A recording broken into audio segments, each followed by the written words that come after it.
Chapter 10. Now there were in Samaria 70 sons of the house of Ahab. So Jehu wrote letters and sent them to Samaria, to the officials of Jezreel, to the elders, and to the guardians of Ahab's children. He said, As soon as this letter reaches you, since your master's sons are with you and you have chariots and horses, a fortified city and weapons, choose the best and most worthy of your master's sons and set him on his father's throne. Then fight for your master's house. But they were terrified and said, If 2 kings could not resist him, how can we?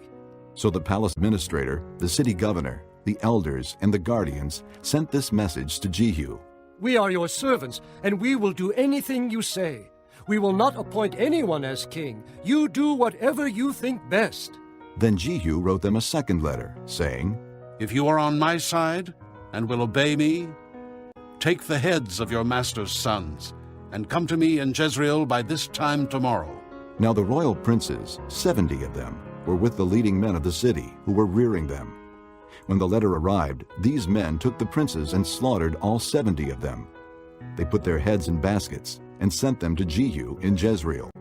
When the messenger arrived, he told Jehu, They have brought the heads of the princes. Then Jehu ordered, Put them in 2 piles at the entrance of the city gate until morning. The next morning Jehu went out. He stood before all the people and said, You are innocent. It was I who conspired against my master and killed him. But who killed all these? Know then that not a word the Lord has spoken against the house of Ahab will fail. The Lord has done what he promised through his servant Elijah. So Jehu killed everyone in Jezreel who remained of the house of Ahab, as well as all his chief men, his close friends, and his priests, leaving him no survivor. Jehu then set out and went toward Samaria. At Beth-Eked of the shepherds, he met some relatives of Ahaziah king of Judah and asked, Who are you? They said, We are relatives of Ahaziah, and we have come down to greet the families of the king and of the queen mother. Take them alive, he ordered. So they took them alive and slaughtered them by the well of Beth-Eked, 42 men. He left no survivor.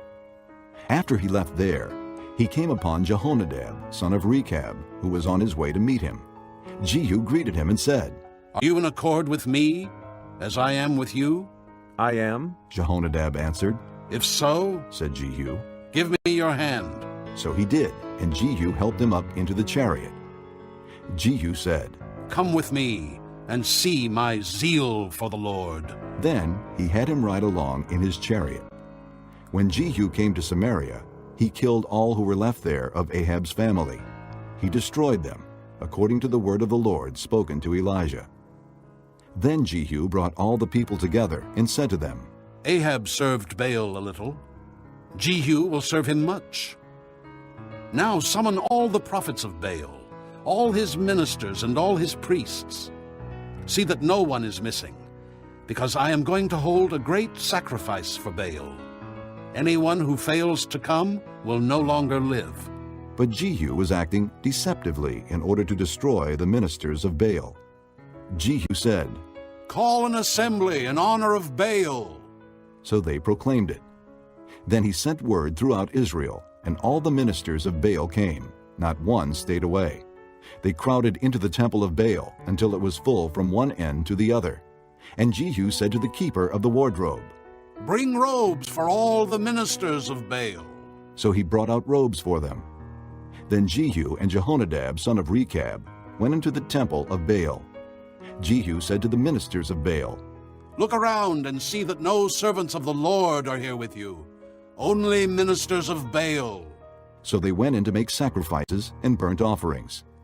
Now Jehu had posted 80 men outside with this warning, If one of you lets any of the men I am placing in your hands escape, it will be your life for his life.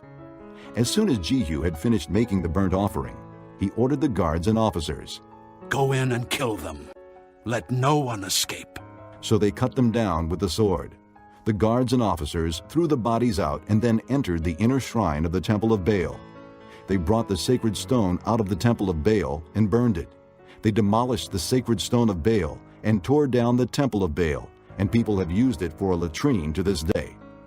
So Jehu destroyed Baal worship in Israel.